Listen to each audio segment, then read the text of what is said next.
جادوگری بدکش آهای. دهقانی کمبغل پسرش را به شهر بردنی شد تا در آنجا هنری بیاموزد.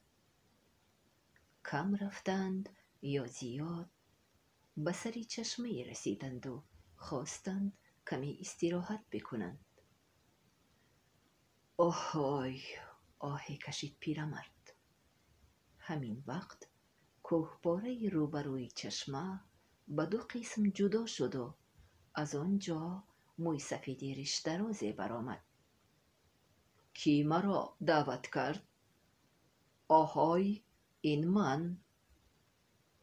دهقان ترسید، ولی خود را به دست گرفت و به آهای گفت که آنها به کجا و برای چی روانند.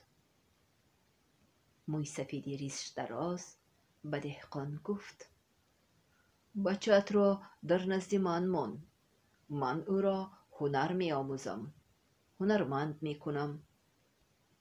قرار کردند که دهقان پس از 1 سال می آید و پول آموزش موی سفید را می پردازد و پسرش را به خانه می برد. آهای دختری نازنینی داشت.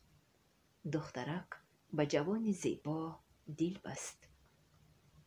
روز دخترک به جوان گفت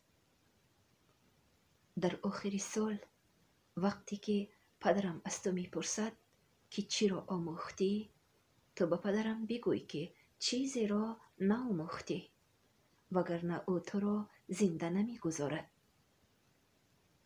سر جادوی پدر من در قوه جوانانی است که او آنها را تعلیم میدهد. او آنها را میکشد و قوهشان را به خود میگیرد.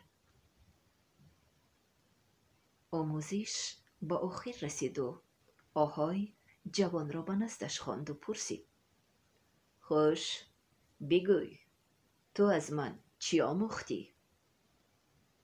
هیچ چیز نآموختم، گفت جوان.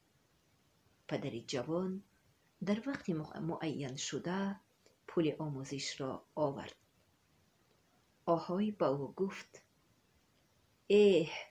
چقدر رنج کشیدم، اما پسرت چیزی را یاد نگرفت. کلاورم است. در راه دهقان پسرش را سرزنش کرد. چقدر مبلغ صرف کردم و همه‌اش بیهوده. تو چیزی نآموختی. ضیق نشو پدر. اگر به گپ من گوش دهی ما به دولت خواهیم شد، گفت جوان. جوان افسونی خواند و خود را به صورت گوسپندی درآورد و با پدرش گفت مرا به بازار برو بفروش، اما ریسمان را به خانه بیار. روز دیگر او به خانه برگشت و خود را به صورت برزه گاوی درآورد. دهقان گاو را هم به بازار برد و فروخت. جوان باز به خانه‌شان آمد و به اسب زیبای مبدل شد و به پدرش گفت مرا بفروش پدر، به تو پول کلان می دهند، اما زینهار لجامم را نده.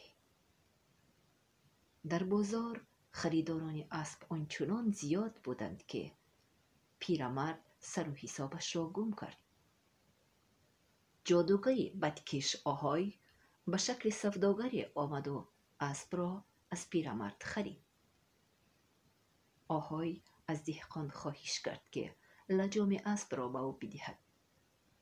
دهقان خواهش او را رد کرد، اما آهای خیلی زیاد ایستادگی نمود و موی سفید لجام را به او داد. آهای لجام را به سر اسب پوشانیدنی شد و اسب به کبوتری مبدل گشته به آسمان پرید. آهای هم به عقاب مبدل گشت و از پس کبوتر پرید. کبوتر به صندوق سینه دخترکی نشست و به گل 100 برگ سرخ مبدل گشت. عقاب به زمین فرآمد و به انسان تبدیل یافت و از دخترک خواهش کرد که گل را به او دهد. دخترک میخواست گل را به او بدهد، اما گل به دانه های ارزان مبدل شد و با دانه های گندمی که در آفتاب میخشکانیدند آمیزش یافت.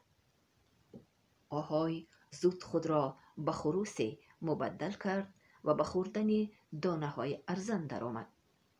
یک دانه ارزان به روباه تبدیل یافت و خروس را به چنگ آورد و بوغی کرد. روباه باز به جوان تبدیل یافت. جوان دخترک نازنین را از اسارت آزاد کرد و او را به زنی گرفت. اکنون او را زندگی خوب و خرسندانه در پیش بود، زیرا او از جادوگری بدکش آهای کسب سحرگری را آموخته بود.